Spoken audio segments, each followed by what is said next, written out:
So hello students, welcome to SP smart hybrid competitive schooling system. बेटा आज के video lecture में हम आपका NEET all India test series का फुल टेस्ट 3 जो है डिस्कस कर रहे हैं।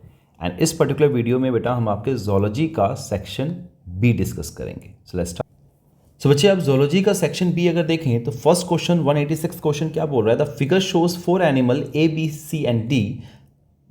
Select the correct option with respect to a common characteristic of 2 of this animal. तो अगर आप ए देखें तो ए बच्चे क्या है? This is a liver fluke. Liver fluke क्या होते हैं? प्लेटी हेलमिन्स होते हैं। ठीक है। दूसरा क्या दे रखा है बच्चे आपका? This one is Adamsia. Adamsia है। एडम्शिया क्या होते हैं? सिलेंट्रेट होते हैं, राइट। सी क्या दे रहा है आपका? पाइला दे रहा है। एप्पल स्नेल ये क्या होते हैं? मॉलस्क होते हैं। And the fourth one D is locust. Locust क्या है बच्चे आपका? अर्थ्रोपोडा। अर्थ्रोपोड्स होते हैं। तो यहां पे ऑप्शन दे रहा है first option A and D have cnidoblast for cell defence. A and D, A and D बच्चे नाइडोब्लास्ट सेल्स जो होगा वो सिलेंट्रेटा में होता है, तो this is a wrong statement. C and D have a true coelom. C and D, Pila and Arthropoda. Yes, option number 2 is the right answer. C and D जो Mollusca and arthropods जो होते हैं बच्चे, they are coelomate animals and they got a true coelom, right. बाकी option देखें, ए and D respire mainly through gills. तो ए and D बच्चे, ए and D जो है, ए तो पैरासिटिक है और जो डी जो है लोकस्टा अर्थ्रोपोडा है वो स्पायरिकल के थ्रू रेस्पायर करेगा, तो ये ऑप्शन भी गलत है। B and C shows radial symmetry. B and C, B बच्चे आपका एडम्शिया है तो ये आपका रेडियल सिमेट्री शो करेगा, लेकिन जो सी है बच्चे पाइला वो एसिमेट्रिकल है because it is a gastropods. Gastropods are asymmetrical in nature. So option number 2 is the right answer. Next question देखिए, choose the correctly matched pair दिया गया है। तो नोज टिप के साथ लिगामेंट दिया गया है, this is wrong. Knows tip जो है बच्चे कार्टिलेज का बना होता है। टेंडेंस दिया गया एरुलर टिश्यूज में, ये भी गलत है। Fallopian tube ciliated epithelium, yes आपका फैलोपियन ट्यूब है या फिर जो ब्रोंकाई जो है वहां पर क्या प्रेजेंट होता है बच्चे? सिलेटेड एपिथेलियम होता है प्रेजेंट फॉर द मूवमेंट, है ना, मूव करता है, राइट। यहाँ पे वो क्या करेगा? सिलेटेड एपिथेलियम फैलोपियन ट्यूब में इन्फंडिबुलम के पास फिम्ब्रिय प्रेजेंट होता है ना, जो कि एग का मूवमेंट करने में हेल्प करता है। तो option number 3 is the right answer. Next देखिए, एजर्शन क्या बोल रहा है? Mesosomes are the infoldings of the cell membrane. They helps in the cell wall formation, DNA replication and respiration. बिल्कुल सही बात है बच्चे, प्रोकैरियोट्स में होते हैं ये, बैक्टीरियाज के अंदर होते हैं। This statement is true. They increase the surface area of the membrane, ये भी ठीक है, इंक्रीज कर देते हैं सर्फेस एरिया का। This is again a property of a mesosome, right. So both assertion and reasons are true, but reason is not the correct explanation of this assertion. तो option number 2 is the right answer. Next देखिए, statement क्या बोल रहा है? When the inhibitor closely resembles the substrate in its molecular structure and inhibits the activity of the enzyme, it is known as competitive inhibitor. बिल्कुल सही है बच्चे, जो competitive inhibitors होते हैं they compete with the substrate to get bind with the enzymes. So option number जो आपका जो स्टेटमेंट 1 है is true. Due to its close structural similarity with the substrate, the inhibitor competes with the substrate for the substrate binding sites of the enzyme. अभी मैंने discuss किया, this statement is again true. So both statement 1 and statement 2 are correct. So option number 1 is the right answer.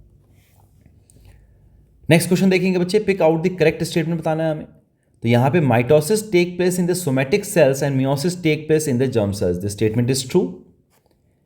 During mitosis, the DNA replicates once for the cell division and meiosis the DNA replicates twice for two cell division. बच्चे twice नहीं होता है, ये भी once होता है, ठीक है। तो ये स्टेटमेंट गलत है। Mitosis and meiosis occur both in sexually and asexually reproducing animals. तो बच्चे माइटोसिस बोथ में हो सकता है, लेकिन जो मियोसिस होगा ये सिर्फ आपका किस में होगा? सेक्सुअली में होगा, because it is related with the gametogenesis. So यहां पे ये भी स्टेटमेंट गलत है। तो आपका करेक्ट स्टेटमेंट कौन सा आ गया? Only 1 is the correct statement. So option number 1 is the right answer. Next, select the correct match with respect to the organism and their respiratory structures. तो फर्स्ट स्टेटमेंट जो है, फर्स्ट ऑप्शन जो है earthworm के साथ moist cuticle is the right one. Cockroach के साथ gills दिया गया बच्चे, कॉकरोच गिल से नहीं करता है, स्पाइरेकल से करता है ना। स्पैरो जो है, बर्ड जो है वो बकल कैविटी से नहीं करेगा, ये गलत है ये ऑप्शन, है ना, लंग्स प्रेजेंट होता है यहाँ पे। लिजर्ड्स दिया गया मॉइस्ट स्किन से, मॉइस्ट स्किन से नहीं करेगा लिजर्ड्स भी, ये भी गलत है, यहाँ पे भी लंग्स प्रेजेंट है, राइट। सो आपका जो option number 1 is the right answer, it is the correct match. Next question है, given below are the 4 statement A to D, हमें क्या बताना है इन स्टेटमेंट में से करेक्ट कौन सा है। Coronary artery disease is referred to as atherosclerosis. Yes, अगर बच्चे वेसल्स के अंदर अगर ब्लॉकेज आ जाए, है ना, तो उसको हम एथेरोस्क्लेरोसिस कहते हैं, और इसी की वजह से जो है कैड हो जाता है, कोरोनरी आर्टरी डिजीज हो जाएगा। The statement is true. The P wave of ECG represent the electrical excitation of the ventricle. This is the wrong statement. P wave जो है बच्चे क्या रिप्रेजेंट करता है, P wave बताता है बच्चे आपका depolarization of arteria, right? This statement is wrong. Annulates and chordates have a closed circulatory system. तो बच्चे ये स्टेटमेंट जो है आपका राइट स्टेटमेंट है कि एनालिट्स A एंड B जो है, A एंड C जो है करेक्ट है, B जो है भी आपका गलत है। इन दोनों के अंदर बच्चे क्लोज सर्कुलेटरी सिस्टम होगा। एनालिट्स एंड कॉर्डेट्स के अंदर जो ब्लड है वो वेसल्स के थ्रू फ्लो करेगा। नेक्स्ट है, the cardiac output is defined as the volume of blood pumped out of each ventricle per stroke. तो बच्चे ये स्टेटमेंट भी जो है आपका गलत स्टेटमेंट है। तो इसमें सही स्टेटमेंट कौन कौन से आ गए बच्चे आपके, option number A and C, option number 2 is the right answer. Next देखिए, which part of the renal tubule is responsible for the maximum reabsorption of the water even under the influence of ADH। तो सबसे ज़्यादा जो बच्चे 90% जो है आपका जो रीअब्जॉर्प्शन हो जाता है वाटर का, वो कहाँ हो जाता है, PCT के अंदर हो जाता है ना, प्रॉक्सिमल कॉन्वर्टेड ट्यूब्यूल्स के अंदर हो जाएगा।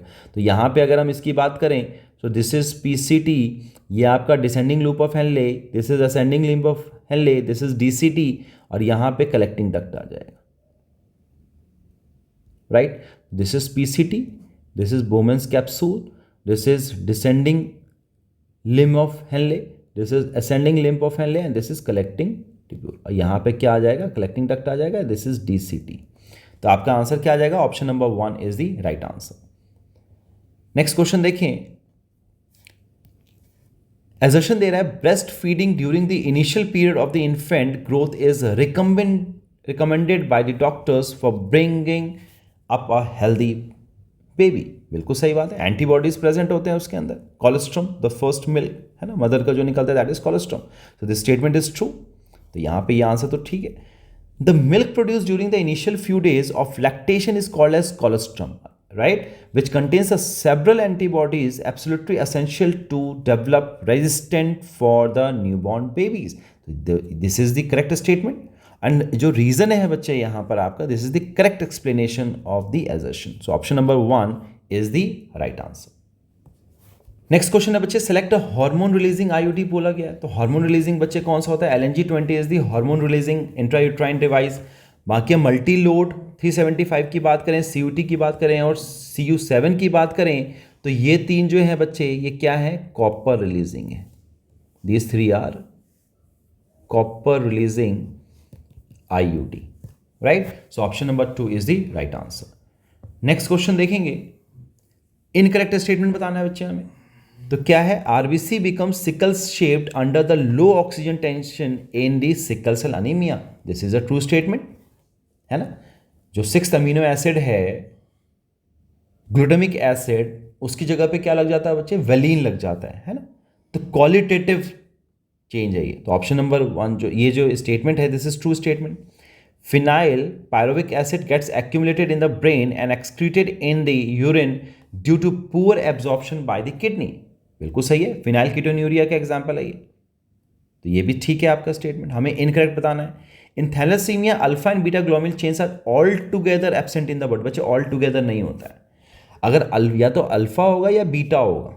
अगर अल्फा है तो अल्फा थैलेसीमिया होता है, बीटा ग्लोबिन होगा तो बीटा थैलेसीमिया हो जाता है। So this statement is the wrong statement. तो option number 3 is the right answer, it is the incorrect statement. रस देखिए, thalassemia is the autosomal linked recessive disease, ये भी ठीक है। So option number 3 is the right answer.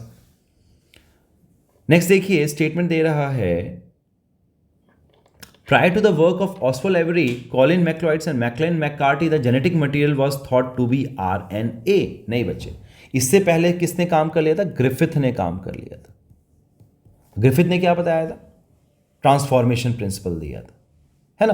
तो यहां पे जो ये स्टेटमेंट जो है ये इनकरेक्ट है। और नेक्स्ट अगर देखिए तो नेक्स्ट स्टेटमेंट क्या दे रहा है? ग्रिफिथ का ये लिख भी लो,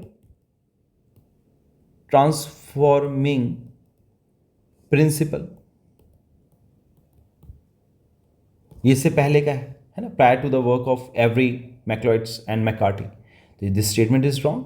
the unequivocal proof that DNA is the genetic material came from the experiment of Alfred Hershey and Martha Chase. Yes, this statement is the right statement. और यहाँ से पता चला था कि जो DNA है is the genetic material. So option number 3, statement 1 is incorrect, but statement 2 is correct. Option number 3 is the right answer.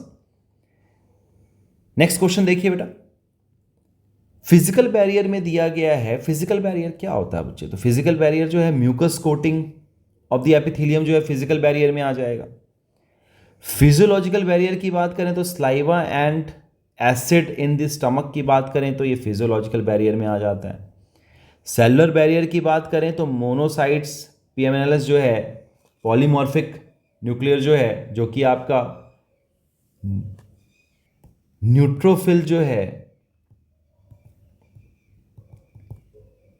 ना, तो ये आपका इधर आ जाएगा। साइटोकाइनिन के अंदर आपका इंटरफेरोनस आ जाएगा। तो इसके अकॉर्डिंगली अगर आप ऑप्शन देखो, ए के साथ 2, बी के साथ 1, सी के साथ 4 एंड डी के साथ 3। So option number 1 is the right answer.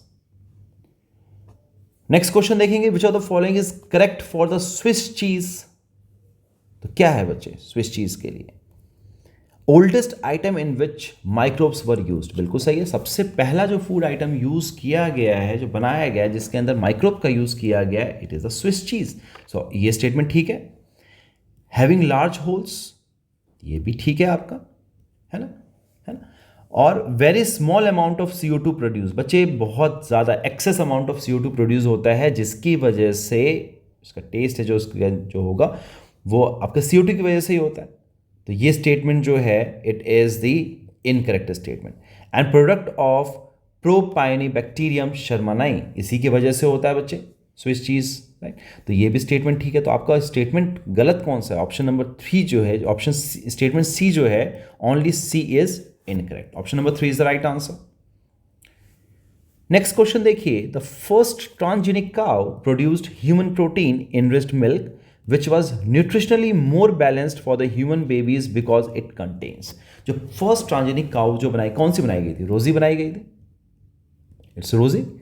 Produced human protein, क्या प्रोड्यूस करते थे? ह्यूमन प्रोटीन इनरिच मिल्क, और न्यूट्रिशनली जो है मोर बैलेंस्ड है फॉर द ह्यूमन बेबीज। क्यों बच्चे? क्योंकि उसके अंदर अल्फा लैक्टल प्रेजेंट, ठीक है। So option number 2 is the right answer.